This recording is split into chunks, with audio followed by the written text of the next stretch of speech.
മിശിഹായിൽ ഏറ്റവും സ്നേഹമുള്ള നിത്യജീവൻ ശുശ്രൂഷയിൽ പങ്കെടുക്കുന്ന സ്നേഹമുള്ളവരെ, ഇന്ന് നാം ചിന്തിക്കുന്നത് പുറപ്പാടിൻ്റെ പുസ്തകം 15-ാം അധ്യായം 26-ാമത്തെ വാക്യത്തിനെയും അതിനു മുമ്പും അതിനു പിൻപുമുള്ള ഒരു ചിന്താ വിഷയത്തെക്കുറിച്ചാണ്. വചനം ഇങ്ങനെയാണ്: ഞാൻ നിന്നെ സുഖപ്പെടുത്തുന്ന കർത്താവാണ് എന്നാണ് പുറപ്പാടിൻ്റെ പുസ്തകം 15-ാം അധ്യായം 26-ാമത്തെ വാക്യം നമ്മളെ ഓർമ്മപ്പെടുത്തുന്നത്. തീർച്ചയായിട്ടും നമുക്ക് ആ വചനഭാഗം ഒന്ന് വായിച്ചു കേൾക്കാം. പുറപ്പാടിൻ്റെ പുസ്തകം 15-ാം അധ്യായം 25 മുതലുള്ള വാക്യങ്ങൾ നമുക്കൊന്ന് ശ്രദ്ധാപൂർവം കേൾക്കാം. അവൻ കർത്താവിനെ വിളിച്ചപേക്ഷിച്ചു. അവിടുന്ന് അവന് ഒരു തടിക്കഷ്ണം കാണിച്ചു കൊടുത്തു. അത് വെള്ളത്തിലിട്ടപ്പോൾ വെള്ളം മധുരിച്ചു. അവിടെ വെച്ച് അവിടുന്ന് അവർക്ക് ഒരു നിയമം നൽകി. അവിടുന്ന് അവരെ പരീക്ഷിച്ചു. അവിടുന്ന് അരുൾ ചെയ്തു: നീ നിന്റെ ദൈവമായ കർത്താവിൻ്റെ സ്വരം ശ്രദ്ധാപൂർവം ശ്രവിക്കുകയും അവിടുത്തെ ദൃഷ്ടിയിൽ ശരിയായത് പ്രവർത്തിക്കുകയും അവിടുത്തെ കൽപ്പനകൾ അനുസരിക്കുകയും ചട്ടങ്ങൾ പാലിക്കുകയും ചെയ്താൽ ഞാൻ ഈജിപ്തുകാരുടെ മേൽ വരുത്തിയ മഹാമാരികളൊന്നും നിന്റെ മേൽ വരുത്തുകയില്ല. ഞാൻ നിന്നെ സുഖപ്പെടുത്തുന്ന കർത്താവാണ്.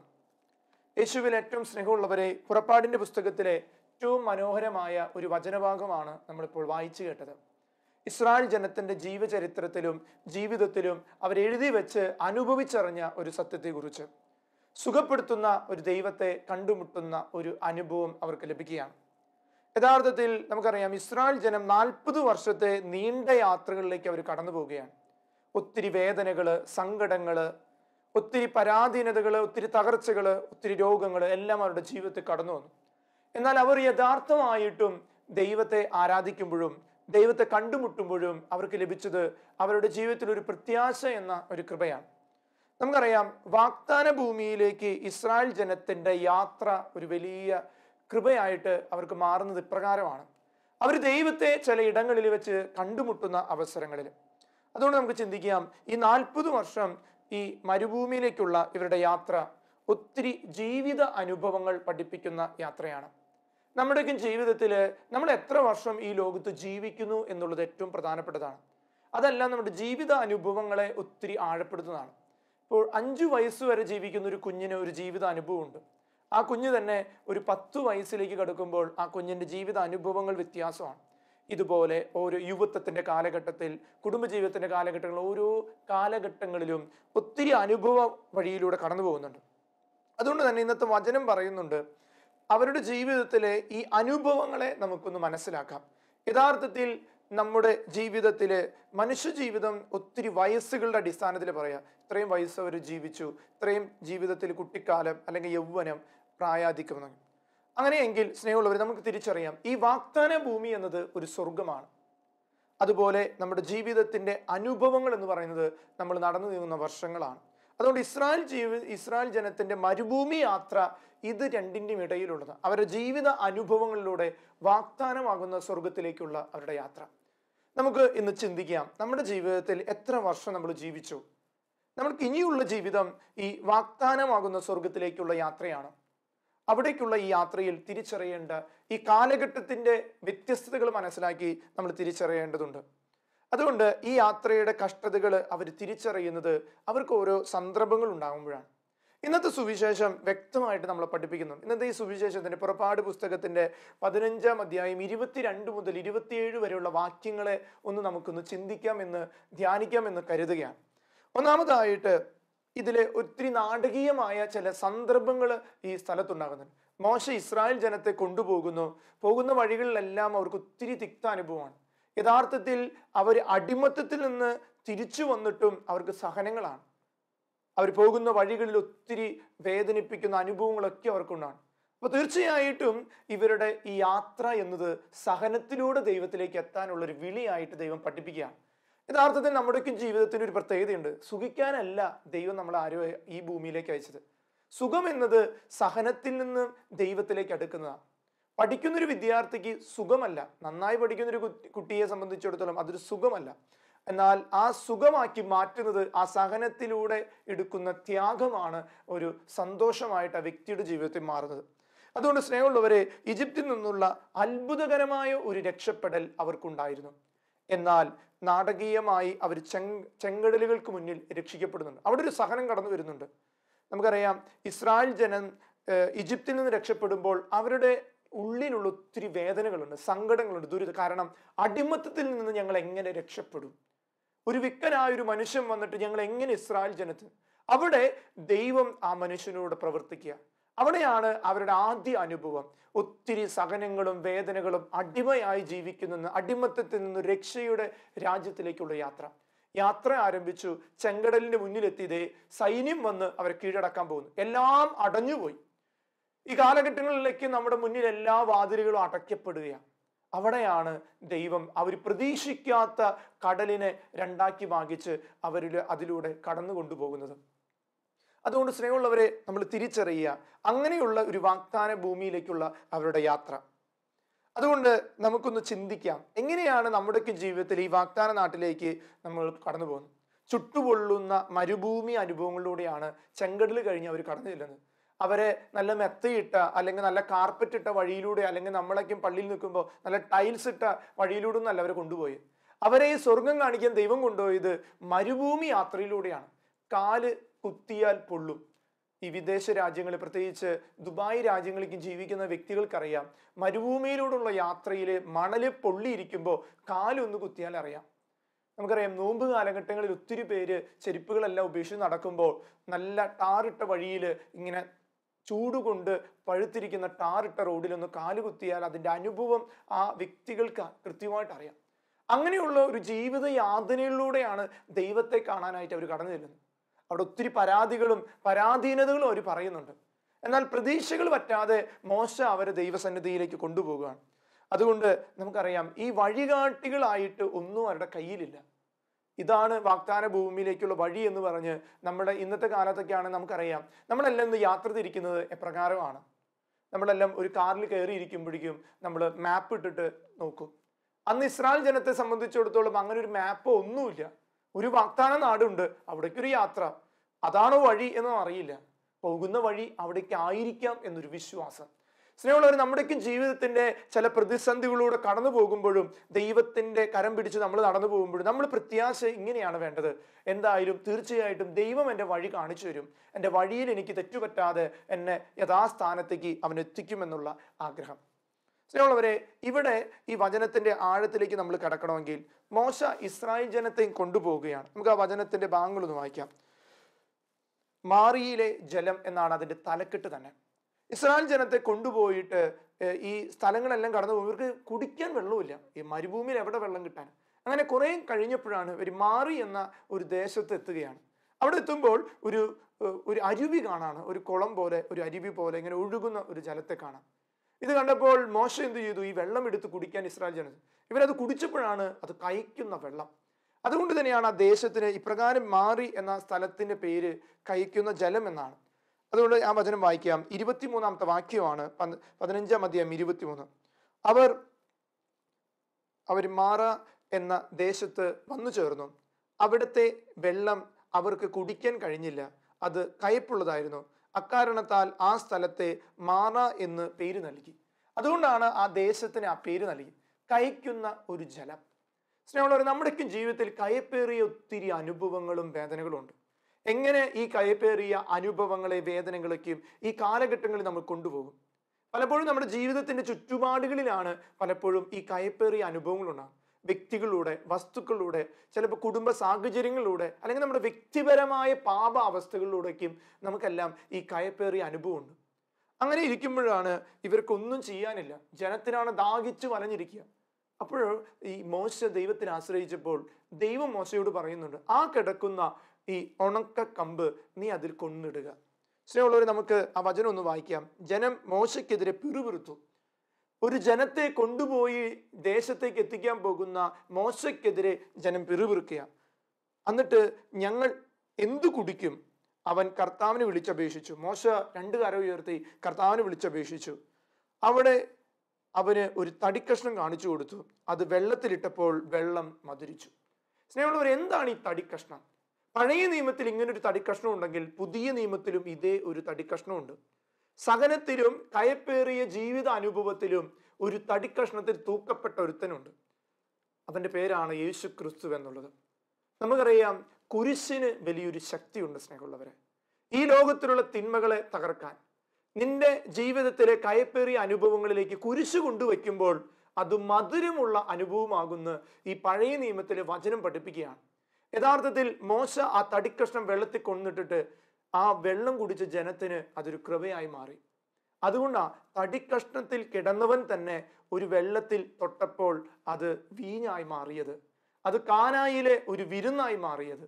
സ്നേഹമുള്ളവരെ, തിരിച്ചറിയുക. പഴയ നിയമത്തിൽ പറയുകയാണ്, നിന്റെ ജീവിതത്തിന്റെ കൈപ്പേറിയ അനുഭവങ്ങളിലേക്ക് നീ ദൈവത്തെ കൊണ്ടുവരണം.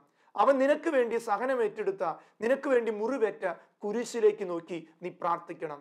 നമ്മളെല്ലാം പണ്ട് പ്രാർത്ഥിക്കാനുള്ള ഒരു പാട്ടുണ്ട്, കുരിശാണ് രക്ഷ, കുരിശിലാണ് രക്ഷ, കുരിശെ ഞാൻ നിന്നെ നമിക്കുന്നു.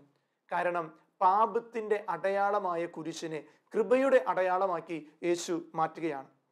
അതുകൊണ്ട് സ്നേഹമുള്ളവരെ, ഈ നമ്മുടെയൊക്കെ ജീവിതത്തിലെ കയപ്പേറിയ അനുഭവങ്ങൾ, ഒറ്റയാക്കപ്പെടുന്ന അനുഭവങ്ങൾ, പല സാംക്രമിക രോഗങ്ങൾ, തകർച്ചകൾ, വേദനകളൊക്കെ വരുമ്പോൾ ക്രിസ്തുവിന്റെ കുരിശിൽ അതിനൊരു ഉത്തരമുണ്ടെന്ന് മോശ വഴി ദൈവം നമ്മെ പഠിപ്പിക്കുകയാണ്. യഥാർത്ഥത്തിൽ അവരുടെ ജീവിത സാഹചര്യങ്ങളിലേക്കാണ് ദൈവം കടന്നു വന്നത്. പക്ഷേ അവർക്കത് മനസ്സിലായില്ല. അവരുടെ ദാഹം മാത്രം തീർക്കാനേ അവരെ ആഗ്രഹിച്ചുള്ളൂ. കമ്പ് കൊണ്ടുവന്നിട്ടു, അങ്ങനെ വെള്ളം കുടിച്ചു.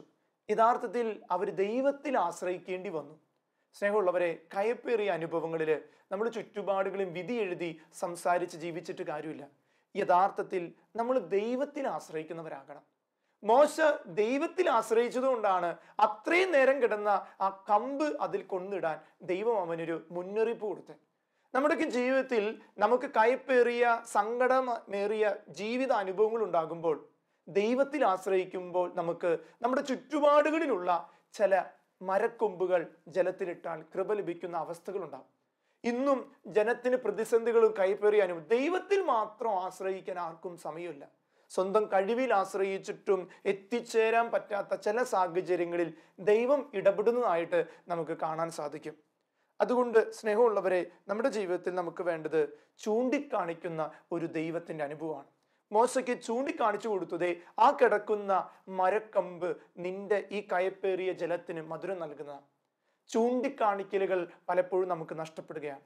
ദൈവം എന്ന ചൂണ്ടുപലകയിൽ നോക്കാൻ നമുക്ക് സാധിച്ചിട്ടില്ലെങ്കിൽ, ദൈവം എന്ന കുരിശിൽ ഒരു ചൂണ്ടുപലകയാണ്. നമുക്കറിയാം, രണ്ട് കരങ്ങളും വിരിച്ചു കിടക്കുന്ന ക്രിസ്തുവിന്റെ ഒരു ചൂണ്ടുപലകയാണ് ഈ ഭൂമിയിൽ നിന്ന് സ്വർഗത്തിലേക്കുള്ള ഒരു ചൂണ്ടുപലക. അതിനുശേഷമുള്ളത് ഈ സഹോദരങ്ങളും ഞാനും തമ്മിലുള്ളൊരു ചൂണ്ടുപലക. അതാണ് യഥാർത്ഥത്തിൽ ഒരു കുരിശ്.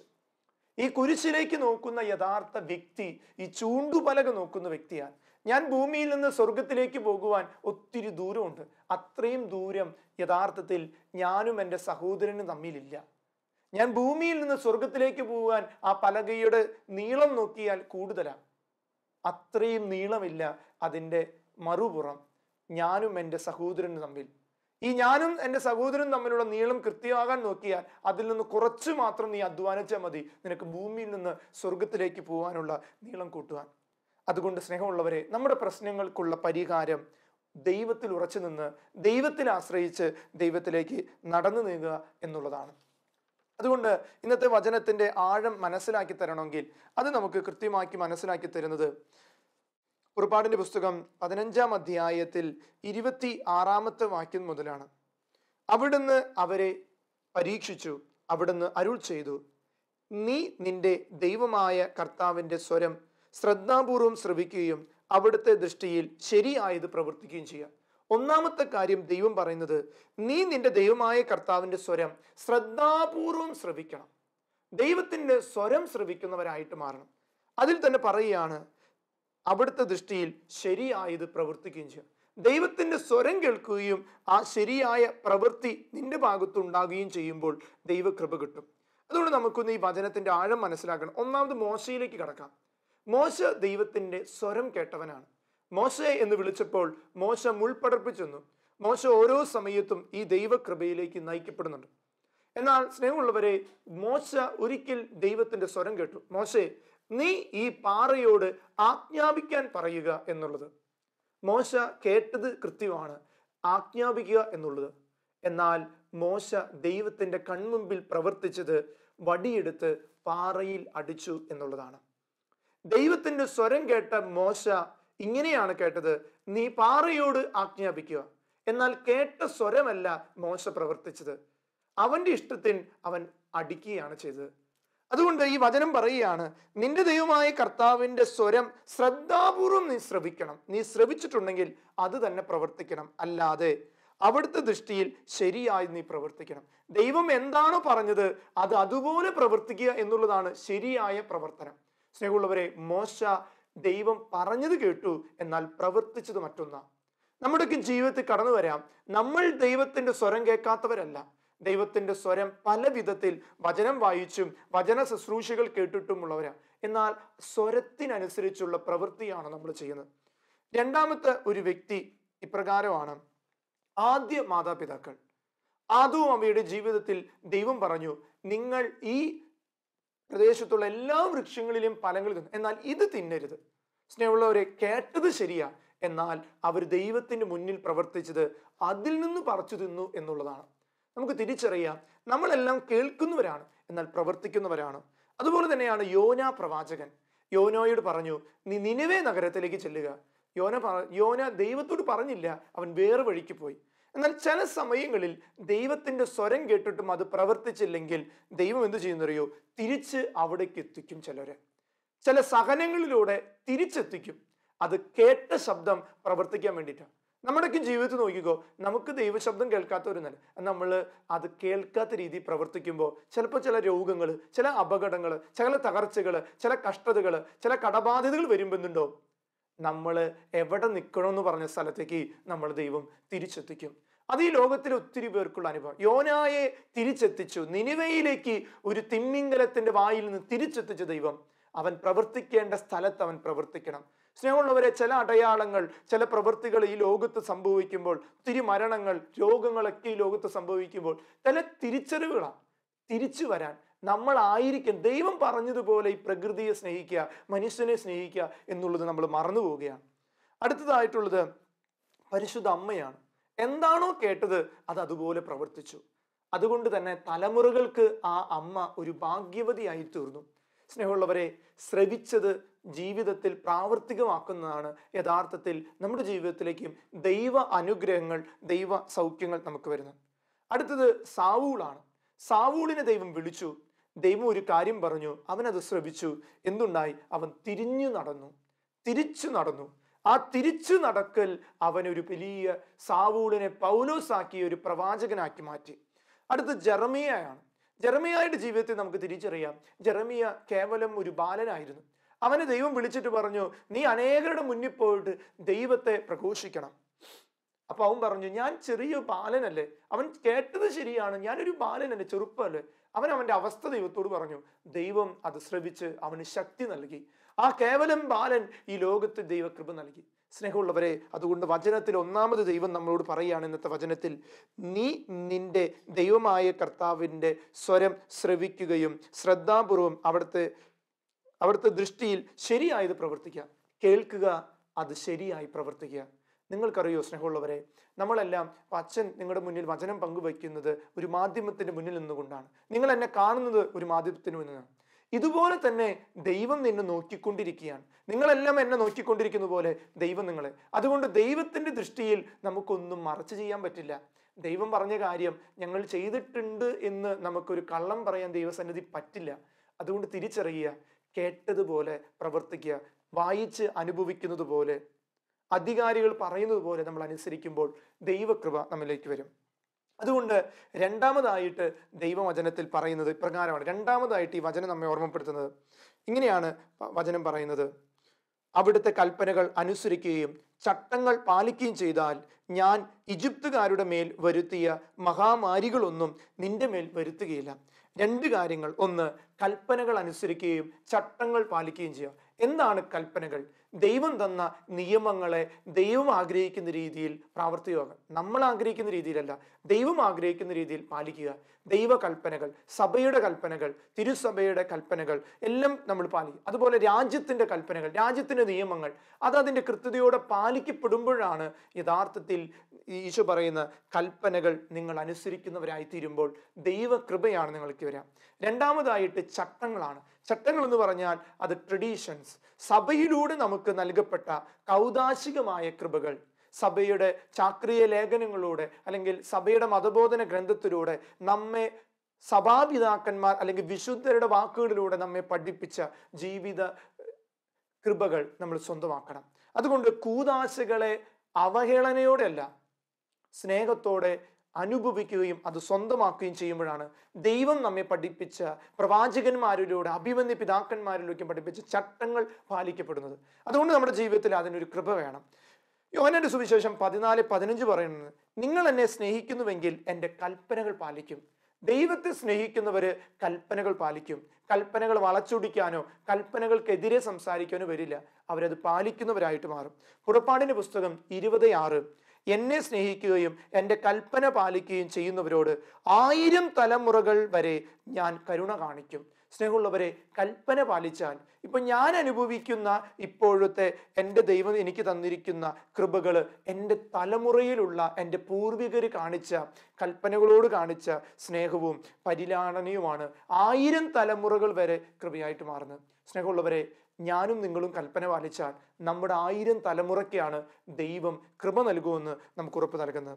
പുറപ്പാടിന്റെ പുസ്തകം 18-ാം അധ്യായം 16-ാം വാക്യം പറയാ, എന്തെങ്കിലും തർക്കമുണ്ടാകുമ്പോൾ അവർ എൻ്റെ അടുക്കൽ വരുന്നു, ഞാൻ അവരുടെ കലഹങ്ങൾ തീർക്കുന്നു, ദൈവത്തിന്റെ ചട്ടങ്ങളും നിയമങ്ങളും അവരെ ഞാൻ പഠിപ്പിക്കും. നമ്മുടെ ജീവിതത്തിൽ തർക്കങ്ങൾ ഉണ്ടാകുമ്പോൾ ദൈവസന്നിധിയിൽ വരികയും ആ കലഹങ്ങളെ മാറ്റുവാൻ ദൈവം നമ്മെ പഠിപ്പിച്ച ചട്ടങ്ങളും കൽപ്പനകളും നമ്മൾ പാലിക്കും. സ്നേഹമുള്ളവരെ, നമ്മളെ സുഖപ്പെടുത്തുന്ന ഒരു കർത്താവ് നമുക്കുണ്ട്.